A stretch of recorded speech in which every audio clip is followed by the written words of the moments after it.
Action.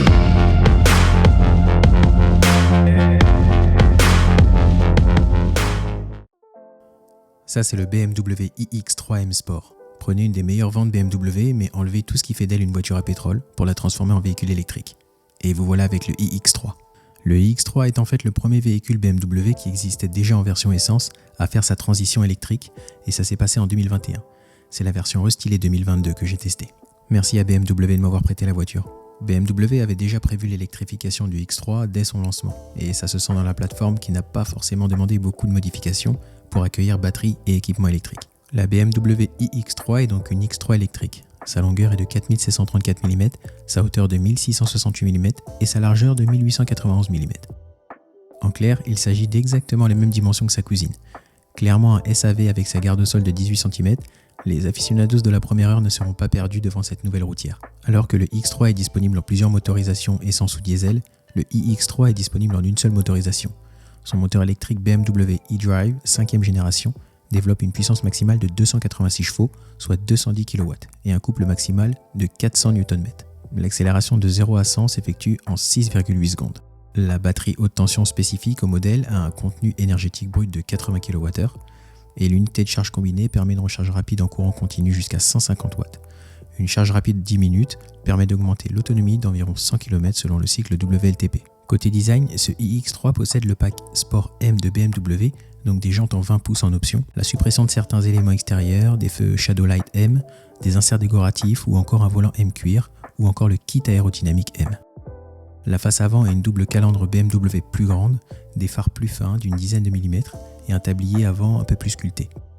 Les feux arrière sont tridimensionnels à LED et on repère les accents spécifiques au modèle BMW eBlue à l'avant et à l'arrière. C'est simple, si vous aimez le X3, vous allez forcément aimer le iX3. Ils sont identiques et il faut le dire, cet iX3 a de la gueule. A l'inverse du iX que nous avons aussi testé sur la chaîne, celle-ci ressemble vraiment à une BMW. C'est agressif, avec beaucoup de caractère et une ligne assez racée pour un SAV qui, rappelons-le, reste familial. La partie avant, c'est toujours là qu'on reconnaît l'agressivité d'une BM, et la calandre est maintenant totalement pleine puisque le moteur thermique n'est plus là et n'a donc plus besoin d'aération. C'est compliqué de juger l'intérieur d'une iX3. En fait, il s'agit du même agencement que la version thermique. Alors certes, ce n'est pas tout à fait la même disposition qu'en 2018, mais l'intérieur n'est plus forcément dans l'air du temps. On rappelle tout de même que l'iX3 est sorti il y a 3 ans. En plus, les voitures électriques ont cette manie d'enlever une bonne partie des boutons au profit de multiples écrans, et on a l'impression que le travail est ici fait à moitié. Le poste de conduite BMW Live Cockpit combine une partie entièrement numérique de 12,3 pouces en face du conducteur et un display tactile qui fait aussi 12,3 pouces sur le côté. Il permet de gérer tous les équipements, mais si on regarde plus bas, on retrouve une douzaine de boutons pour l'aération, l'air conditionné ou même un accès rapide radio. On est même surpris par la qualité de la trappe du vide-poche avant. Vraiment BM ? Pour le reste en revanche, c'est un sans faute. Le toit ouvrant motorisé, les sièges Advance ou encore les matériaux choisis, entre le gaufré et le cuir, font mouche. La position de conduite est haute, le toucher du volant est on ne peut plus agréable et l'insonorisation est vraiment extra. La place à l'arrière est particulièrement grande et même à l'avant, on est sacrément bien installé pour avaler les kilomètres. Le coffre propose 510 litres mais n'a pas de sous-coffre, à part une mini-trappe qui permet à peine de ranger le câble T2 et l'adaptateur. On se demande pourquoi c'est si petit. Celui qui tombe naturellement sous la main droite est le nouveau panneau de commande sur la console centrale. Il permet d'utiliser le levier de sélecteur de vitesse, le BMW Controller, le bouton Start and Stop et les boutons du sélecteur pour le Driving Experience Control, comme pour le frein de stationnement. La nuit, cette iX3 se transforme en reine de beauté, avec des éléments lumineux et colorés, qui sont bien sûr paramétrables, des portes aux inserts lumineux en passant par les éclairages des poignées ou des LED intérieurs, c'est de toute beauté. Le système d'exploitation reste toujours à jour, mais n'est pas le plus intuitif. On peut même dire que c'est assez compliqué de s'y retrouver tant il y a de menus et de sous-menus. Ce n'est pas que c'est pas complet, mais c'est pas intuitif, tout simplement. Compatible avec Apple CarPlay et Android Auto, le toucher répond quand même bien et la navigation est tout de même fluide. La qualité graphique est haut de gamme sur le segment et c'est vraiment appréciable. Malheureusement, c'est toujours le même problème avec les systèmes propriétaires, c'est qu'il faut s'habituer et parfois on n'y arrive pas. En tout cas, même avec 5 jours de test, j'ai eu du mal et j'ai vite fait de remettre Apple CarPlay. Pas de curve display comme dans ses sœurs i4 ou i5 car on est sur une ancienne vision de l'électrique par BMW, mais nul doute que la prochaine adoptera toutes les nouvelles définitions visuelles. Évidemment, tout y est, de la gestion du cockpit vers la musique, en passant par la navigation GPS. C'est une offre complète et solide qui est proposée par BM. Avec ses 286 chevaux électriques, cette familiale est plutôt en forme. Forcément, puisqu'elle est totalement électrique. Le couple est instantanément disponible et c'est souvent une claque quand on accélère. Ici, c'est encore le cas, mais le poids de 2,2 tonnes plus la propulsion ne font pas bon ménage. Ça tangue sévèrement vers l'arrière et l'accélération est plutôt désagréable. On se rappelle rapidement qu'il s'agit d'une simple conversion d'une voiture thermique vers l'électrique, mais l'équilibre n'est pas terrible. Les suspensions manquent aussi un peu de souplesse et on dit merci au DSC qui s'active pendant les virages. Niveau conduite, le BMW iX3 reste solide. Le centre de gravité est 74 mm plus bas que la version thermique et participe à son côté gros bateau posé sur l'eau. Le freinage et récupération d'énergie est solide et rassurant. Le comportement général est un peu lourdeau et ce n'est pas la voiture la plus joueuse du segment.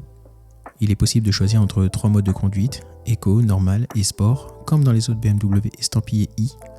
Cela change le comportement moteur, mais on le déconseillera ici tant les modes Sport, voire Normal, sont énergivores. Alors oui, la iX3 se conduit seule sur route ouverte, même si elle n'est pas complètement autonome. L'avertissement pour remettre les mains sur le volant apparaît assez rapidement sous forme de LED orange sur le volant.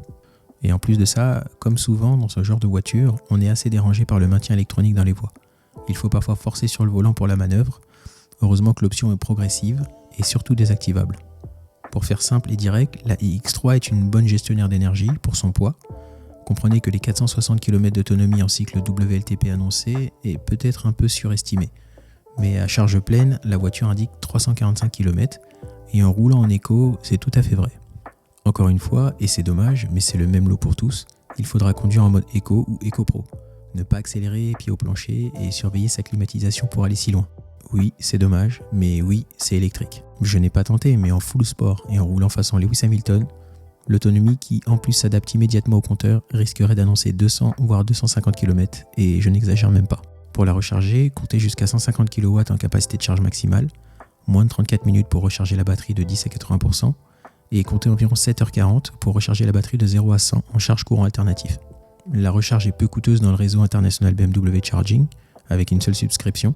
Les offres Active et Unity Plus offertes pendant un an aux clients BMW X3 permettent des tarifs de 0,30 kWh pour toutes les bornes publiques, en courant alternatif accessible avec la carte BMW Charging, et seulement 30 centimes par minute sur le réseau Unity.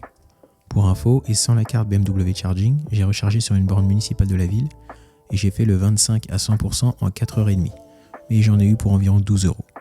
Ça reste imbattable effectivement, mais là n'est pas le sujet. Le tarif de base de la nouvelle BMW iX3 reste inchangé, à 69 950 en finition Inspiring. La version Impressive est disponible au tarif de 76 350 €. En fait, l'iX3 s'adresse aux passionnés de l'X3, mais c'est sûr qu'en 2024, il y a mieux, non seulement niveau équipement, mais surtout niveau prix. L'X3 accuse son âge, entre guillemets, car depuis 2022, il s'en est passé des choses dans l'électrique, et il est clair qu'elle n'est plus compétitive. Pour trouver plus compétitif, on va plutôt se tourner vers la BMW iX2 au mois de mars. Et comptez sur moi pour l'essayer. Merci d'avoir regardé, on se retrouve pour une prochaine vidéo, et d'ici là, portez-vous bien.